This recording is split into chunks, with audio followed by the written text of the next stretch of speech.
And then, there's a lot of people that were excited on this side about this woman. And then it came out that, I don't know, like a couple of years ago, she was talking about being on board for digital passports, right? Adesso ad esempio al tema del certificato verde digitale, siamo stati i primi a sostenerlo, ci auguriamo che venga adottato il prima possibile in un orizzonte di totale reciprocità con tutti gli altri stati europei. È una priorità ed è fondamentale per ripristinare la libertà di circolazione e far ripartire soprattutto il turismo. And the thing that amazes me is that as soon as people started passing that around, everybody was like, so what, a woman can't change? A woman can't change her opinion and save us? I'm like, guys, you just learned about this woman like 10 minutes ago. Like 99% of people just learned about this woman 10 minutes ago. And then 5 minutes ago, they learned that she might not be the savior of the whole planet. And people got so angry, like they were already so attached. This is what I don't understand about people. They get so attached. How are you this attached to this woman already? Like, I mean, I just like watch things unfold, and I just watch people like go through like they just spiral out of control. It's like I'll wake up in the morning, I'm like clearing the sleep from my eyes, and people have already gone through the full spectrum of emotions just by reading shit on Twitter. It's like the whole world has gone bipolar. Actually, that's good. That's actually a really good point, because I was saying that, leaders are a perfect representation of their people, of society. If we go into this globalist one world government, one world religion, it's just, that's what it's going to be. It's just going to be like one bipolar nutcase. The world is going to be run by the Tasmanian devil.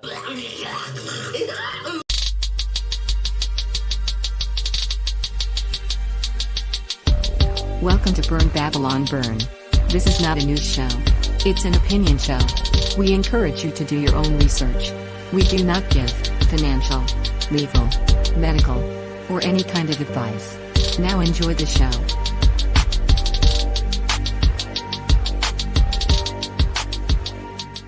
Welcome to Burn Babylon Burn. The intro there was brought to you by What's Her Face, talking about the election of Georgia Maloney and how she might not be everything that we've ever dreamed of, but also we just heard about her and are completely attached to this woman saving all of Europe.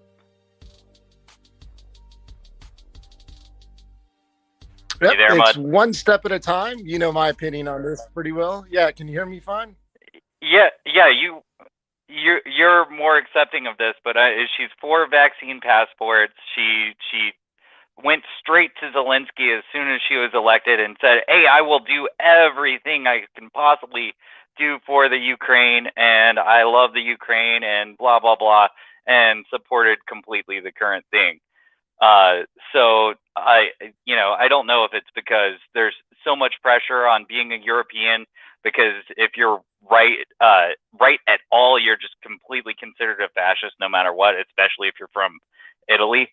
But she said some great things about family values and such, but it's no different than the same stuff that Putin was saying. It was almost the same speech. I hear you there, but one thing is, did she campaign on vaccine passports? If she campaigned on vaccine passports, that's a complete shift. Okay. If she campaigned for vaccine passports, then I'm a hard no. Yeah, sorry, the banner was in the way, and I had intended to read the translation of what Georgia was saying, but she wanted the vaccine passports in place so that they could restart tourism. I'd say, yeah, then, exactly. In that case, that's a no. Yeah. That goes against freedom of choice, freedom of association. If that's her stance, then I'm a hard no. But I didn't know that before you told me that. So if that's the case, nope, yeah, no, thank you. Cool steps in the right direction. It's not always the greatest thing. It's I'm from Texas, and we've got Greg Abbott, who I disagree with on a whole lot, but the other two candidates, and I say two because I've spent so much time as a libertarian. The other one is the libertarians for open borders, and then there's Beto, who's for wide open borders, and he also wants to disarm us and give transition surgery to kids, and all kinds of, like, everything radical that you could possibly imagine is what Beto's about, and it's things that would really set Texas up to be terrible. But I don't think Texas is purple enough, but it will help it become more purple, all of these campaigns. So just checking, the Libertarian Party running for governor in Texas is actually for open borders. Well, most libertarians are, and that's another. I mean, exactly. That's one of the biggest problems with them. Well, not exactly. If the only libertarians that you're paying attention to are Mises libertarians, then you don't see that. But the rest of the party has long been for open border stuff. Because they don't understand libertarian policy at all. Oh, in fact, there was a really great conversation between Monica Perez and Keith Knight on Monica's Deep Dives, and they talked about the libertarian immigration conundrum, which was it was a really good conversation. It's a two-parter. She aired it last week, so it's on Monica's Deep Dives, or always Propaganda Report with Monica. She still posts her videos there. I'll have to check that one. But anyway, yeah, we had a big crazy week, and are now finally being able to go live. Both of us work for a living, so and this is just a great hobby for us. So yeah, let's see. Pipelines. Let's see. We'll start with the Tucker clip, and I'll play it now. It is true that blowing up Nord Stream does not help Vladimir Putin. He would not do that. Why would he? But that doesn't mean that other countries wouldn't consider doing it. They would consider it, and we know they have considered it because at least one of them has said so in public. In early February, less than 3 weeks before the war in Ukraine began, Joe Biden suggested on camera that he might take out these pipelines. Watch. If Russia invades, that means tanks or troops crossing the border of Ukraine again. Then there will be no longer a Nord Stream 2. We will bring an end to it. How will you do that exactly? Since the project and control of the project is within Germany's control. We will. I promise you, we'll be able to do it. Notice how he phrased that. And he's the president. Doesn't phrase things by accident, particularly when he's reading off cards. He didn't say, I will pause the delivery of gas from Russia to Germany. He said, there won't be a Nord Stream 2. We'll put an end to it. We'll take it out. We'll blow it up. How will you do this? He was asked. I promise you we will be able to do it. They thought this through. And yet those watching, very much including us, didn't take Biden seriously when he said it. This is the president who has declared climate change the most pressing emergency in the history of the world. This is the man who lectures you about using a wood stove or driving an SUV because of its emissions. This is the guy who spent billions trying to mitigate cow flatulence because methane. Would that guy really blow up a methane pipeline in the middle of the Baltic Sea? It was hard to imagine. That would be an unimaginably reckless act. That would be the kind of thing you would do if you wanted to start a nuclear war. It would be insane. And yet, in retrospect, it's obvious they were thinking about this because Joe Biden wasn't the only person to suggest it. Toria Nuland at the State Department said pretty much the very same thing. Nuland is a lifelong war cheerleader. She worked to bring about the Iraq invasion, never apologized, kept going. She helped engineer the coup that overthrew the Ukrainian government some years back. So clearly she's capable of anything. But environmental terrorism, even for Toria Nuland, that seemed too much, too extreme. And yet here she is in January. With regard to Nord Stream 2, we continue to have very strong and clear conversations with our German allies, and I want to be clear with you today. If Russia invades Ukraine, one way or another, Nord Stream 2 will not move forward. One way or the other. we'll stop Nord Stream. Now, looking back, those words seem chilling 8 months later as natural gas pours into the Baltic Sea and into the atmosphere. So you have to ask, could the Biden administration really do something like this? We can't say for sure. We don't know for sure. We can tell you that close allies of the Biden White House believe they certainly did do it. Radek Sikorski is a Polish politician. He's chairman of the EU-USA delegation in the European Parliament. He's connected. He's also the husband of regime stenographer Ann Applebaum of The Atlantic magazine. Sikorski is so close to Joe Biden that he's got a picture of the two of them together in his Twitter profile. So when the pipelines blew up, Sikorski responded immediately, and here's what he wrote. "Thank you, USA." Yep. So, not only that, I have another clip in just a few moments, but I do want to talk real quick about the methane pouring into the ocean. They want to put counters on cow farts and regulate livestock beyond belief to make it to where it's really untenable for humans to continue to utilize livestock. But they're okay with blowing this pipeline, and we don't know 100% that it was the United States, but it's a lot of fingers pointing that way right now, and this is definitely an escalation. Which regime gains the most from the methane from blowing up the Nord Stream 2 pipelines? It's certain gas companies, Yep. or it's Biden's regime, because this is the one thing that they could possibly do to try to swing the midterms. That's my opinion. Yep. Yeah. Well, there's war, and maybe there won't even be midterms, but I think that they have the midterms the same way that they won the presidency, that they just cheat, and I don't think that we have the things in place that we need right now to keep them from cheating. One, and one of my friends that listens to War Room all the time even says he doesn't think that they're going to be able to stop the amount of cheating that we're going to see this time, but he thinks that they'll be able to stop it in 2024. But I'm afraid that's too late. But back to this. Go ahead. Just saying, part of that is that during the because it's a lot more centralized whenever you go to a national presidential election. That's why it's easier during the presidential election, because everything is more centralized. Midterms are already decentralized to a large extent compared to what happens during a presidential campaign. I mean, the Republicans picked up a whole lot of parties, a whole lot of seats. The Republicans and the MAGA crowd picked up a lot of stuff, and Trump still lost, which is one of the reasons that there's a lot of suspicion around that. Yeah. Whether you want to listen to Ben Shapiro's perspective, that people were just tired of Trump, but they still wanted the Republicans and MAGA in there.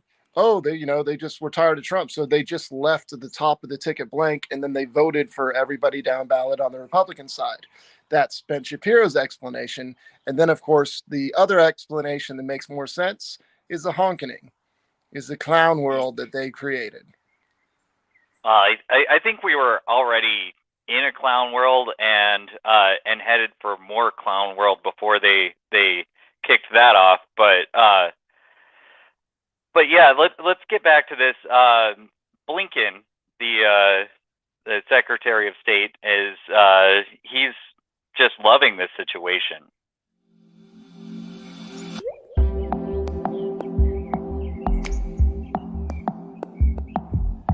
The Nord Stream pipelines have been victims to what is now being considered around the world as a sabotage attack. Who attacked the Nord Stream pipelines has not yet been ascertained, but everyone seems to have a fair idea of who could be behind the attacks. In the West, there is a wide political consensus on the issue. Everyone seems to have concluded that Russia blew up its own pipelines in a fit of utter madness. The rest of the world is not very convinced, though. They see little sense in assertions of Vladimir Putin destroying his biggest leverage against Europe. They see the United States as the biggest benefactor of Nord Stream pipelines being turned defunct. Now, raising even more suspicion, here's what US Secretary of State Antony Blinken had to say about Nord Stream pipelines being damaged.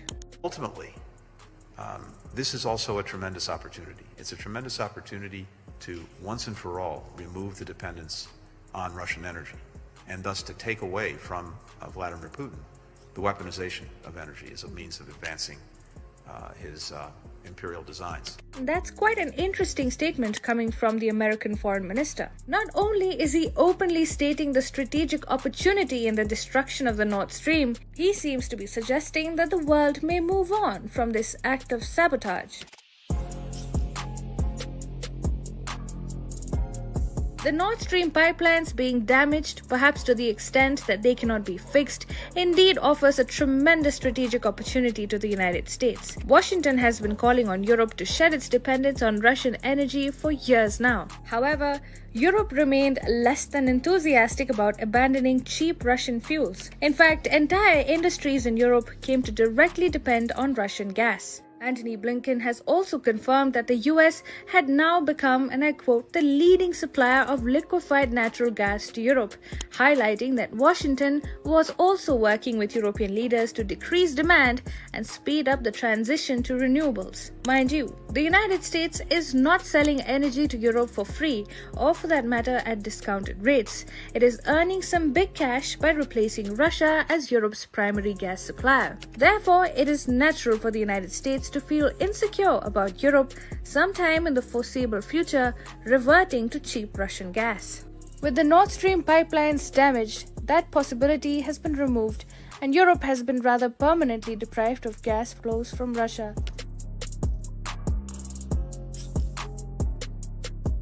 Antony Blinken also spoke about Europe's eventual transition to renewable energy sources. Needless to say, countries in Europe will require significant American help to make that transition possible. What can be seen, therefore, is a switch taking place. Europe is shifting energy reliance from Russia to the United States of America. But the US cannot fulfill all of Europe's energy needs, which is why Europe is turning to the likes of Qatar, Azerbaijan, and countries in the Middle East to secure supplies. Azerbaijan, by the way, is currently in the news for allegedly committing atrocities on Armenian soldiers. For its aggression against Armenia, Azerbaijan is not even being condemned by the same countries that have rained sanctions down on Russia for its invasion in Ukraine. Unlike all the aid that Ukraine is receiving, Armenia has been left to fend for itself, and a lot of that seems to be because Azeri gas is currently too precious for Europe. In light of Blinken's remarks, who do you think was behind the Nord Stream blasts? Do let us know in the comments. So yeah, I was planning to just have the Blinken comments clipped out of that. I was on the cutting room floor there, and then I just decided, I guess, to keep the whole thing in. I can't remember exactly my decisions that were made at whenever I was prepping the show at midnight or so last night. But anyway, yeah. So who stands to gain from this? It's obviously not Russia. Russia's not going to blow up their own thing. They could just shut it off if they wanted to, and that's been the logic that's been going on here. I think it's definitely pointing to the United States, and whenever you're doing terrorism like this with a nuclear power, it's not a very wise decision. But see, this is why this is just a thought that crossed my mind whenever I was listening to that. This is why Russia would not have attacked Ukraine, in my opinion, if Trump was president, because Russia knew Trump. He probably would have if he was put in the same situation. They put him in a situation where it's like, okay, well, we're setting up these bases capable of launching a nuke right into Moscow. And we're setting them up right on the border of the country right next to you. The country right next to you has a base that can launch a nuke right into your biggest city. But the thing is we already had the capability of getting a nuke there. That was not a problem for the US. My point is, whenever it comes to dealing with socialists and communists, their premise makes no sense whatsoever. They want something that's impossible. So whenever you're dealing with somebody like Biden, you're just like, okay, Well, you're not producing any oil in the US anymore. You're not producing any gas in the US. You're cutting yourself off. So that means that I have this valuable resource that you have cut yourself off from because you're a complete idiot. If Trump was still in office, there is no rational reason for Putin to think that he actually had a leg up. Because if Putin did this under Trump, Putin would expect him to hit the pipeline. Putin would be like, oh, Trump's just going to knock out this pipeline because Trump's just like, hey, well, it'll make more money for the US. We're secure. We're printing everything. And this is why it makes, I've not yet met a Democrat, a socialist, or a communist that actually could think logically. And so whenever you get a socialist, which I consider Biden to be a socialist, if you get somebody in power that's a socialist, it's a wild card simply because their actions make no sense. There's no logical reasoning behind it. And that's why people backed off under Trump. All these dictators backed off. I mean, we have North Korea yesterday launching a missile over Japan. And that barely hit the news because Biden's caused Russia and Ukraine to boil in such crazy ways that it takes up all the news cycle. Like the entire thing's falling apart. And I think part of it is because there's no rational leadership in the US right now. Because if you think socialism can work or communism can work, you're irrational.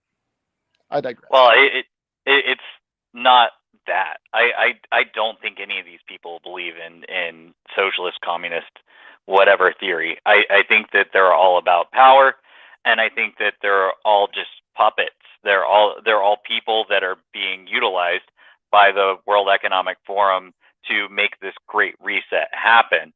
And so they're globalists. They're all being controlled by one central think tank that utilizes a lot of communism, but it also utilizes a lot of capitalism. And that's why a lot of the vaccine tyranny of last year came from corporations. So and they're really doing their best to merge government and corporate power in order to make these things happen. I don't think that Biden has any kind of idea. He's just an old man that somebody in his earpiece is telling him what to say.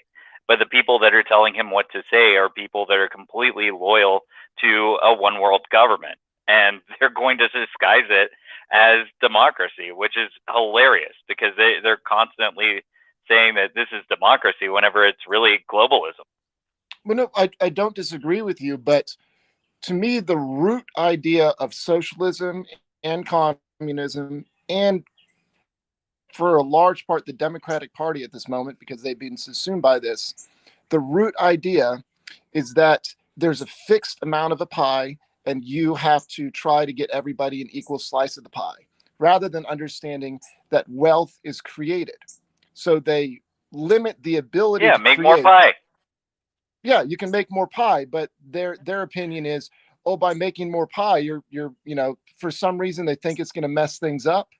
It's gotten into every single aspect. Like I have a really good friend who's a capitalist and libertarian guy, etc.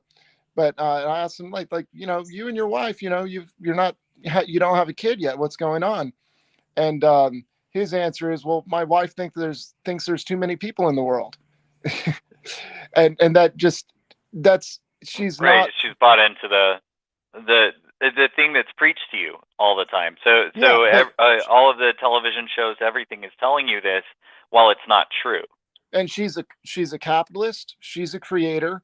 She makes good money creating artwork and creating all these other things. And she's not a liberal. But she's bought into this idea because, oh, we can't split up the world any more than it's already split up. And it's like, you have no idea, like you've bought into this idea that we're splitting up a fixed amount of pie, rather than realizing if we actually were to become overpopulated, which we're by no means close to being overpopulated, we could just go off planet. There's right. answers. Yeah, to that's it. insane too. But yeah, They want you to think that the world's overpopulated and polluted and all the other terrible things, because that's more ways for them to get control over you. And they also do their best to make it to where it's difficult to survive, even though we live in a great abundance that they're trying to take away. Now, this gas not going to Europe is going to make a lot of people freeze over the winter. And so in a way, it's not just an attack on Russia, it's an attack on Germany.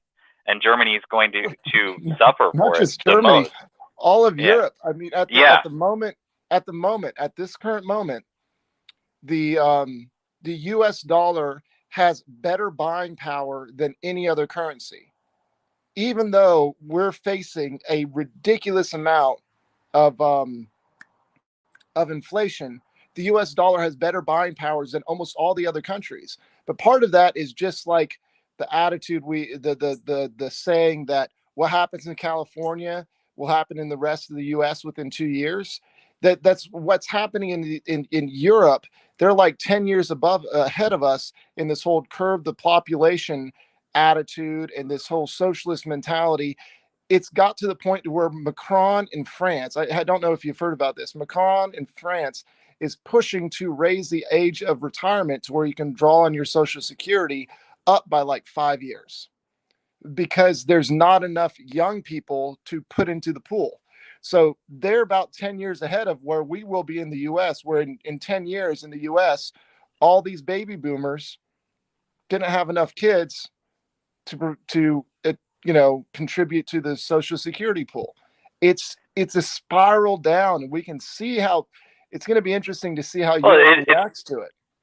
It's by design, and you can see what they're doing to deal with this in Europe is that they're bringing in more and more immigrants, and so their culture is getting replaced right around them while they're not there. So this is happening in Europe, and it's happening here in the United States big time, where we're maybe just not able to see it quite yet, but this is all part of a huge intentional plan.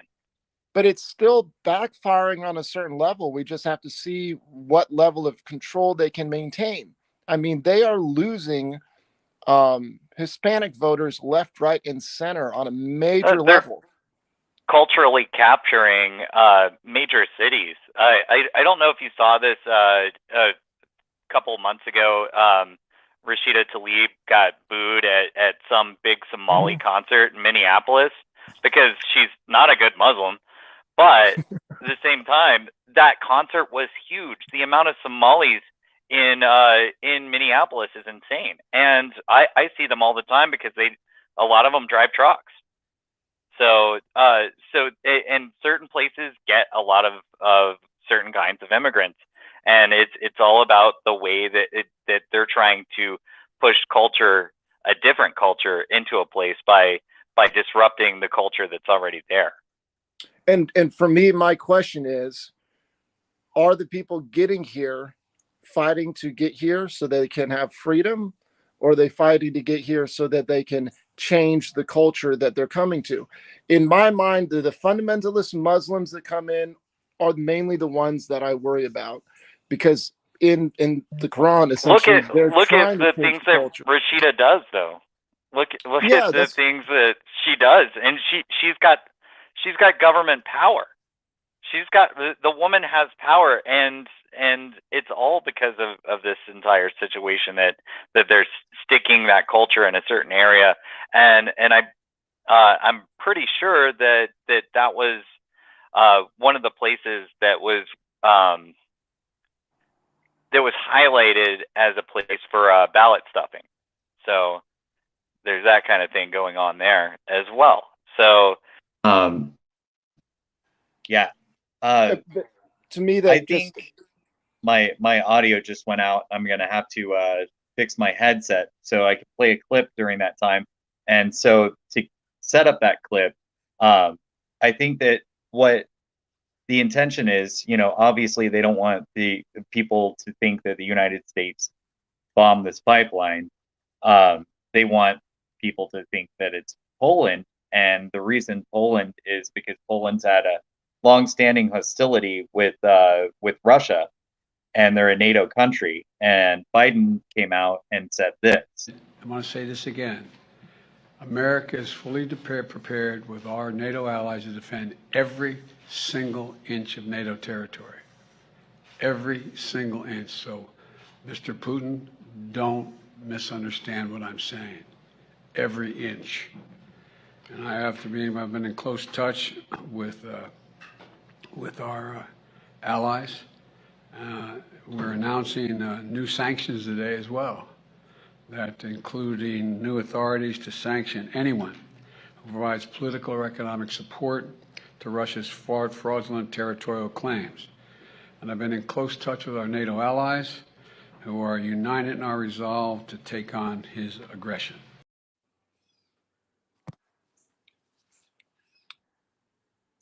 And you're on mute.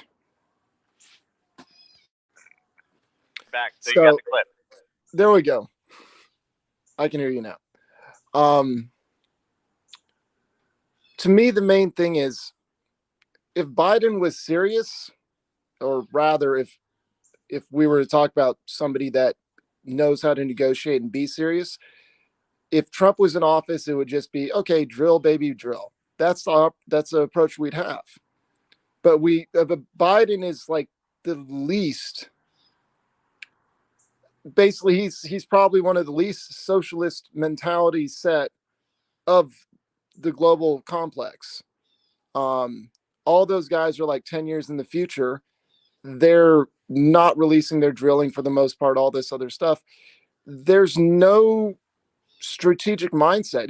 They're just trying to hold on to power. They're not actually trying to do or create anything. They're just trying to bully people around because they, for some reason, thinks it's the only way to gain votes for them.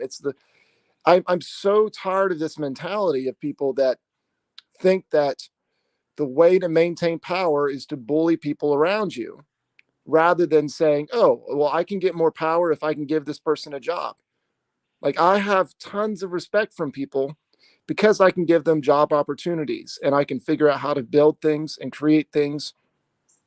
And all I need is a strong group of leaders behind me that want to help me create a business. If I could create the biggest lawn care business in Alabama if I can get one person to say, I'll take 40% of your company and we're just going to go after it. We'll create. Whereas their mentality, if they were in the lawn care business, is put restrictions on everybody. Like, we're just going to put restrictions on everybody and we're going to make it harder because I need to maintain my piece of the pie, rather than realizing that you can create a bigger pie or another pie. It's a lack of, I honestly don't understand why people have this mentality. Like, dude, Biden, just start drilling oil. Like, you'll actually gain my respect. If you free up oil, you'll actually get us out of this economic shit show. Well, we know why he won't do it, and it was one of the first things he did becoming president was as soon as he got his executive ability, he banned drilling in so many places, and we know that didn't he shut down the Keystone Pipeline day one, hour one? Yeah. Hour one. Yeah. Within moments. And it just goes to show that he's part of a bigger playbook. But it's still to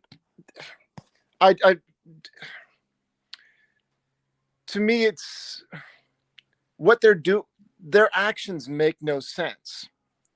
It only makes sense if they think the pie is fixed. It seems like there's something mentally broken to where they don't understand that you can actually build and create something new. There's innovations that happen. Everybody was freaked out whenever the car was created, because what's going to happen to all these horse and buggy makers? They're not going to have jobs anymore. And then all of a sudden they're going to be out on their ass, homeless. That's where we're at. Every time that there's an industrial revolution, the world becomes like this. And so we had two in rapid succession, but we also had two world wars in rapid succession. And that's how. That's a good point. Yeah. That's a really good point, because I didn't think about that. If it wasn't for World War I, the blockage of the car would have been a lot more, like the car being manufactured would have been blocked by people worried about losing their safety in the skill set that they made, et cetera, et cetera. But World War I happened. So they said, oh, we have to figure out how to make better equipment. And so they were able to, push development of the car and become a lot more innovative in the way they did it. Because if we did not build, a tank or a Jeep faster than the, Russians or the, Germans did, then we would lose. And so it was only war that got bureaucracy out of the way.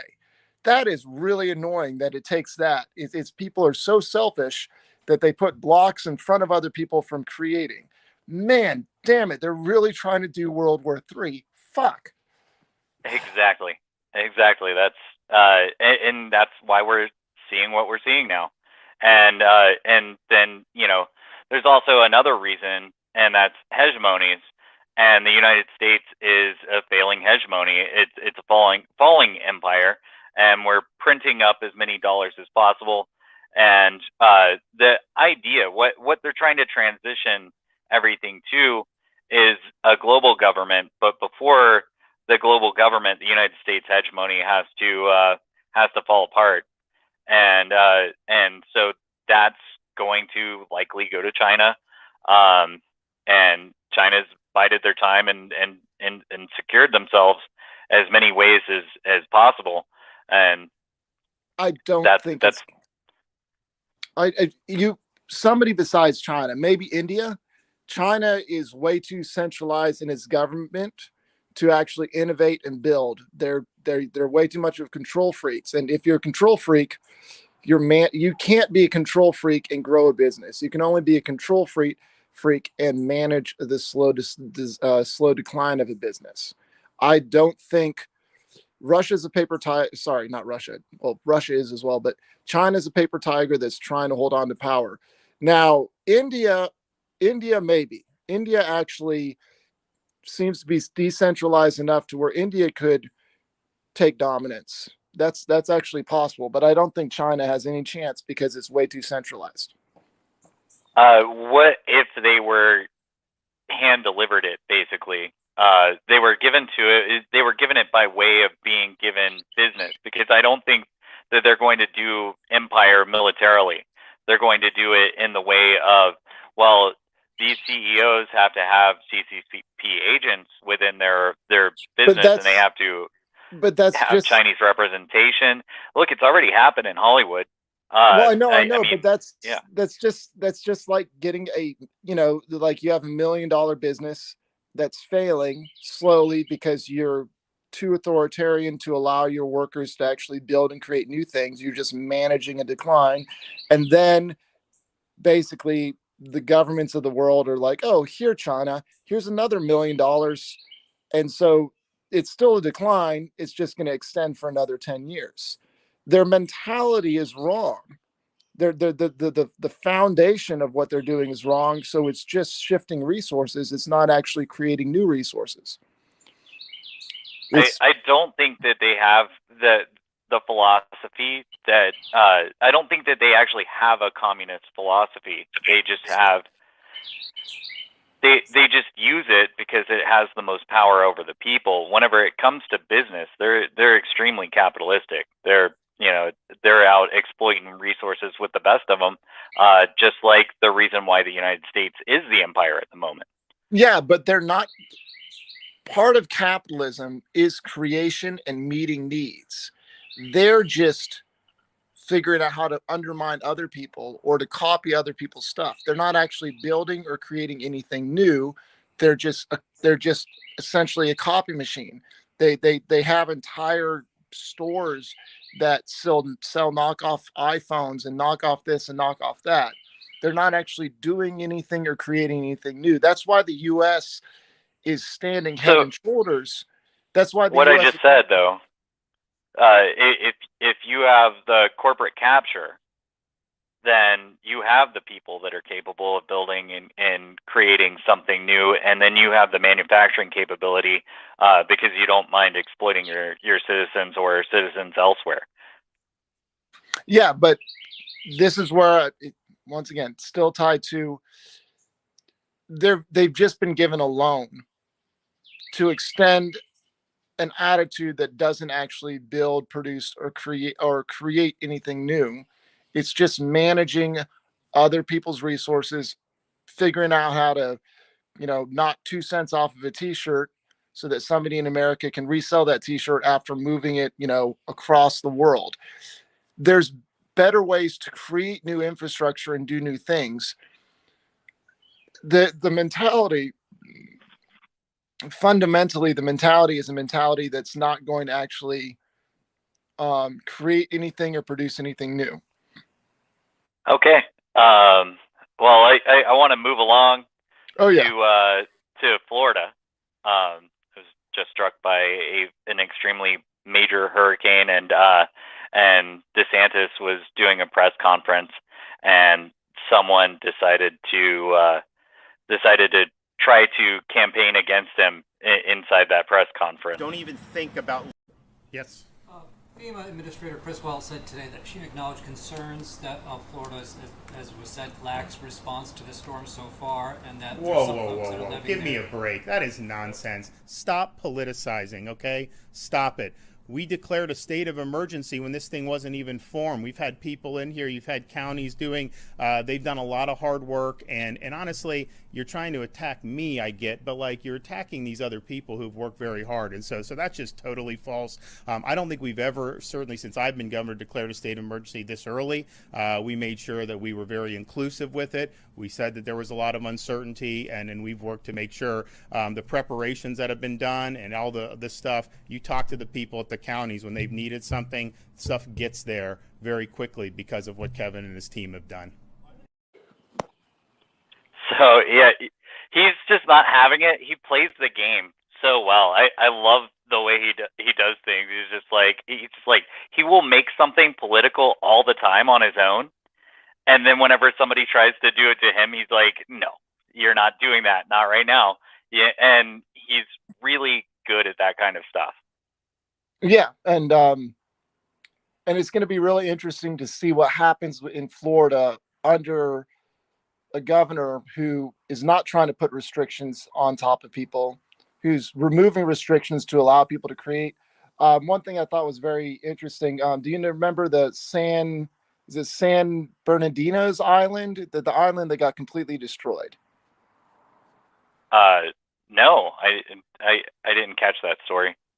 So there was an island in the Keys that got completely destroyed until like 20 years ago. You could only get there by ferry. I'm not exactly sure where it is. I think it's somewhere in the Keys. But what I thought was interesting, there's a lot of interesting things about it.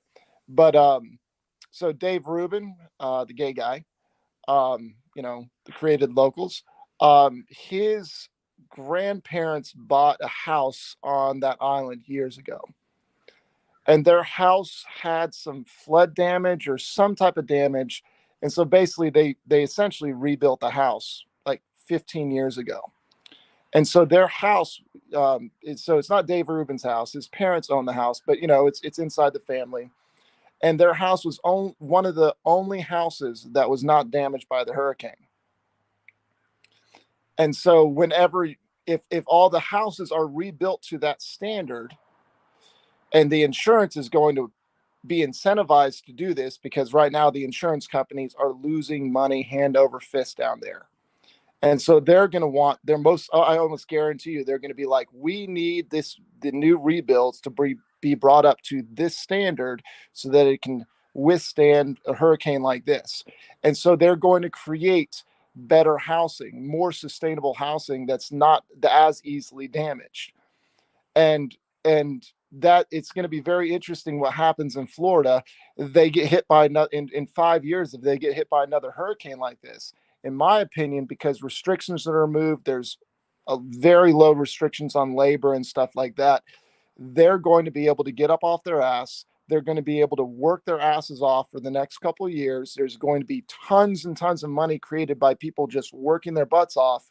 And then the next time a hurricane hits, all the houses that were subpar are now going to be brought up to a standard that can actually withstand this damage, which is part of the great thing about humanity. If you get out of the way we can adapt and adjust to the situation that we're facing.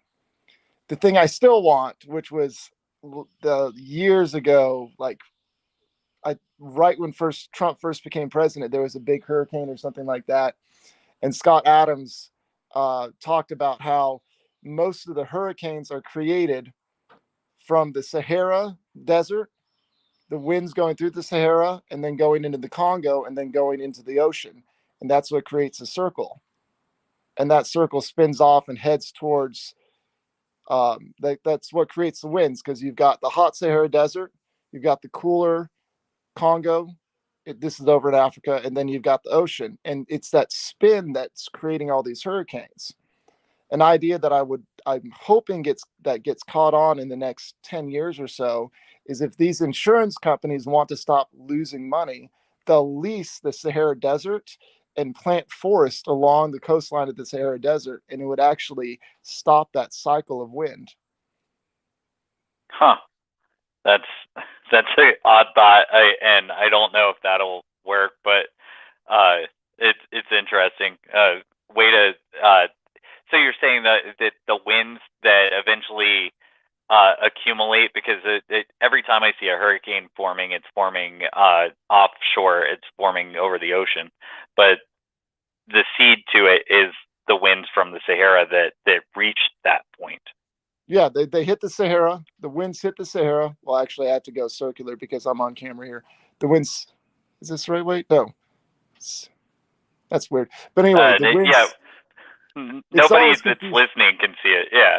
But whenever you hit the Sahara Desert, and then you hit the Congo. So you've got the hot air of the Sahara, then you've got the cooler air of the Congo, cool air from and then you've got forest, the warm air of the ocean, and it just pushes it back and forth, and then it gets off into the ocean, and that's what spins off the hurricanes. So this is reforest the Sahara.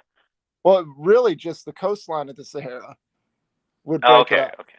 Yeah, and it would be very interesting to see if at some point people, the insurance companies, just stop managing disasters and just say, "Hey, we could at least try this." They probably lost $1 trillion in Florida this last during Ian, and yeah. But anyway, I digress. So, but it's amazing how Ron DeSantis does spin. He does a really good job of spinning, attacking people for.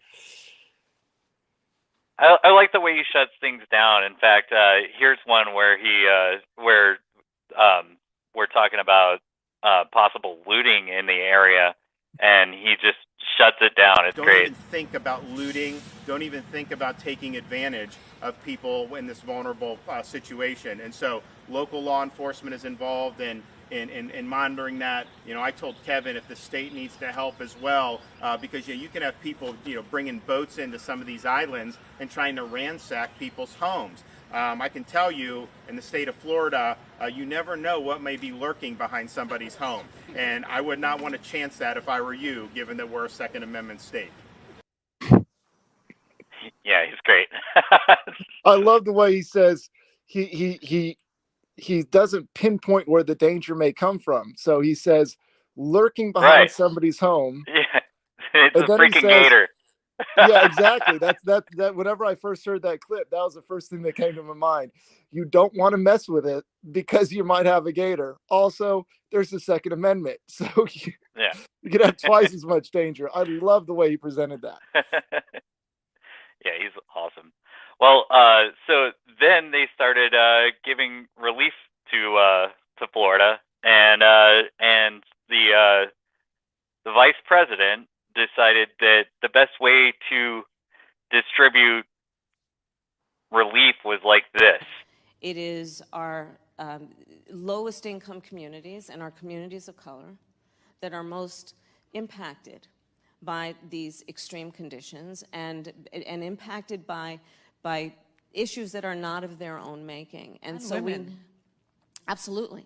And so we have to address this in a way that is about giving resources based on equity, understanding that we fight for equality, but we also need to fight for equity, understanding not everyone starts out at the same place.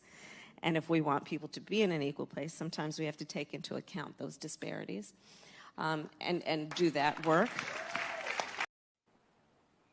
Yeah. Effing common. Effing common. It's insane. Because that's because that's cultural Marxism. So they're, the whole fun part of that. And yeah, so yeah, you might have to wait a little while for your relief check if you're not from one of their favored races, genders, transgenders, whatever the heck that they're all about right now. How long till you think they drop the Hispanics? Oh, it depends. I think that any time, if they believe that they can't control them, they will, and that's how that works. Because they've already dropped the Asians on Harvard and stuff like that. You have to have higher marks as an Asian to actually get into Harvard and whatnot. I mean, for me, I can just use my last name, it's Bastida-Ruddock. I just use Bastida, and it's like, oh, that's a Colombian guy. There we go. And it's like, oh, well, he's not acting like he's oppressed, so we have to drop this guy. He's not allowed. I mean, if it's so some point, be more oppressed, and you can definitely get the help that really shouldn't be tainted by something like that. It's if somebody needs help, you help them, and you don't have to make them pass this this admissions exam for how oppressed are you. Just it was help the people. Scott Adams, he was trying to find the article, he couldn't find it, but he talked about an interesting statistic, that the reason that white people own more businesses is because they've been discriminated against for the last 20 to 30 years. And so because they couldn't move up the corporate ladder, because you get a qualified black guy and a qualified white guy in front of you, the corporation is going to promote the qualified black guy, for purposes of not looking racist, which is just something that they're pushing on us as part of cultural Marxism. But that's why so many white people own businesses, because it's really big with the ESG thing as well.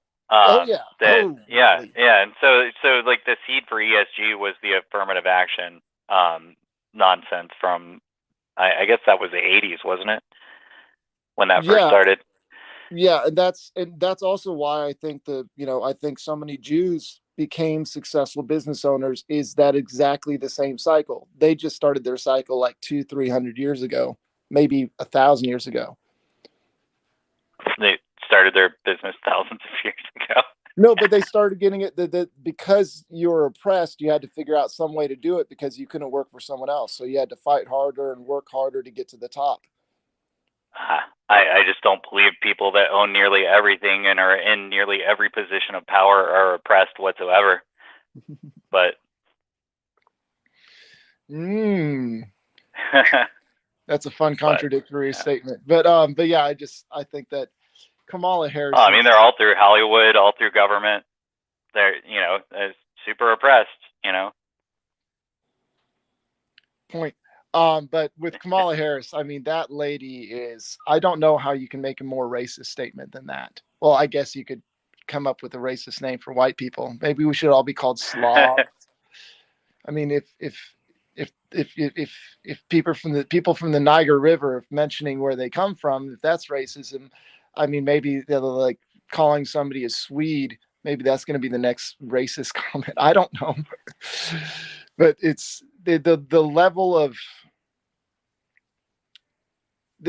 she doesn't even realize what she's saying. Almost, she thinks she's doing a really great thing, and I think all these people are scripted. She's just an airhead, and they can just tell her what to say. Biden's completely gone, so he's got somebody in his ear, and it's really easy for the people that control this regime to control this regime.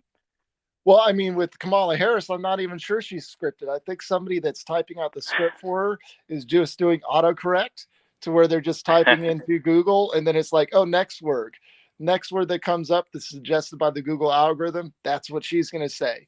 And then the next thing, type in the next word. Oh, that's the next word that's going. That's why she has to talk so slow.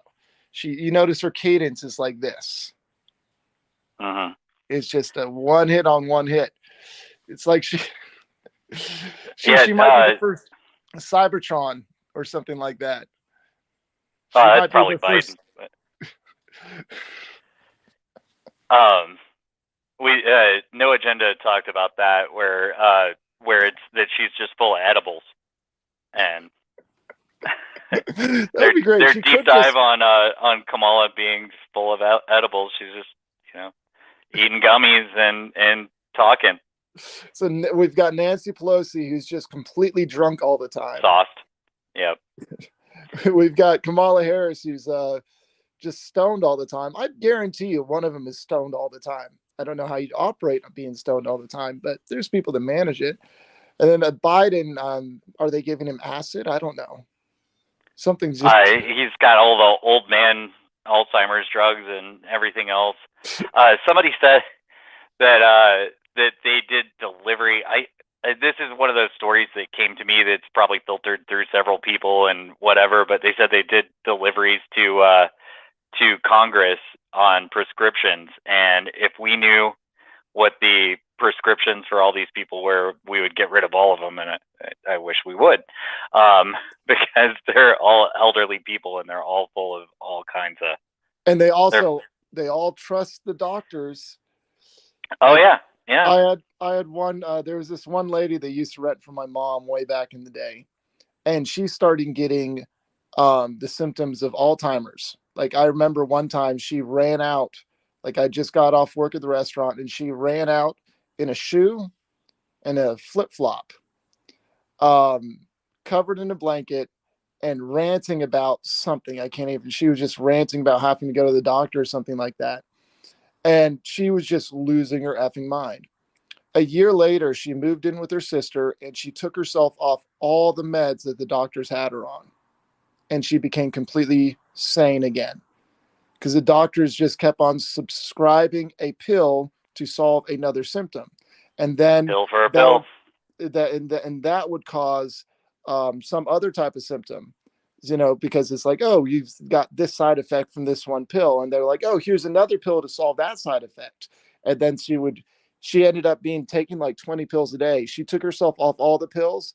And in order to actually fix her actual health problem, she added on the necessary ones. So she went from 20 pills to 3 pills in a year and became completely sane. So I'm wondering how many of these people just trust their doctors so much that they're just drugging themselves up to the point of insanity. Because I've seen it happen.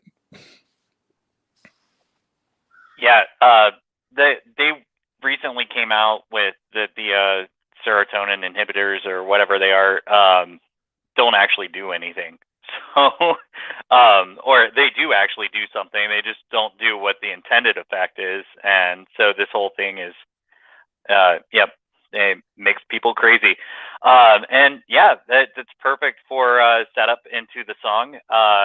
The song of the day is from Odd TV, or they have it ODD TV. This is a classic. This guy also does a show on Rockfin that's really amazing. So check out Odd TV when you get a chance. And here is In America, Odd TV. Ladies and gentlemen, the very word secrecy is repugnant in a free and open society. And we are, as a people, inherently and historically opposed to secret societies, to secret oaths, and to secret proceedings. In America, they watch you and they track your every move. They're even putting poison in your food. In America, the people are too blind to see the truth. But it's too late and there's nothing we can do. In America, just watch your favorite show and watch the news, so they can pre-program you with your views. In America, get a job, obey the law, support the troops, and just kick back, cause there's nothing we can do. This is the divided states of Illuminati land. People stumbling all over the place like zombies, man. Just like The Walking Dead, they got this country zombified. All your water's fluoridated, all your food is modified. You are what you eat, so I guess that means that you're a GMO. And you don't even know, but you're too blind to see it though. You have to be asleep to have the American dream. Just how they need it, cause your freedom was never a thing. The best kind of slaves are the slaves that don't know that they're slaves. Stuck in a daze and they behave how they're told to behave. Good little sheeple people, always happy, always gleeful. No revolting, no rebelling, no uprising, no upheaval. The ones that rule us wanna keep us all clueless and weak. It's not looking so good for humans, the future is bleak. You think you are unique, but really you're a replica, created by the false education that they gave you here. In America, they watch you and they track your every move. They're even putting poison in your food. In America, the people are too blind to see the truth. But it's too late, and there's nothing we can do. In America, just watch your favorite show and watch the news, so they can pre-program you with your views. In America, get a job, obey the law, support the troops, and just get back, cause there's nothing we can do. In this present crisis, government is not the solution to our problem. Government is the problem. We are conditioned every minute of every day, and being ignorant is just the American way. The national debt is a debt we can never repay, but if they say to pay your taxes, you better obey. Hypocritical kingdom of wicked criminals, using symbols and signals to fill your head with subliminals. When you watch TV, it's corroding your mind. When the 5G network goes online, there'll be nowhere to hide.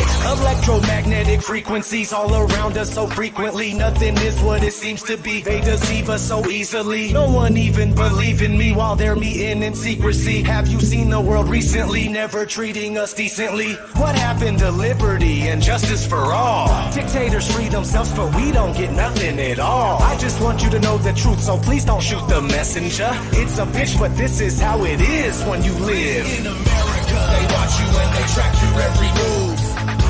They're even putting poison in your food. In America, the people are too blind to see the truth.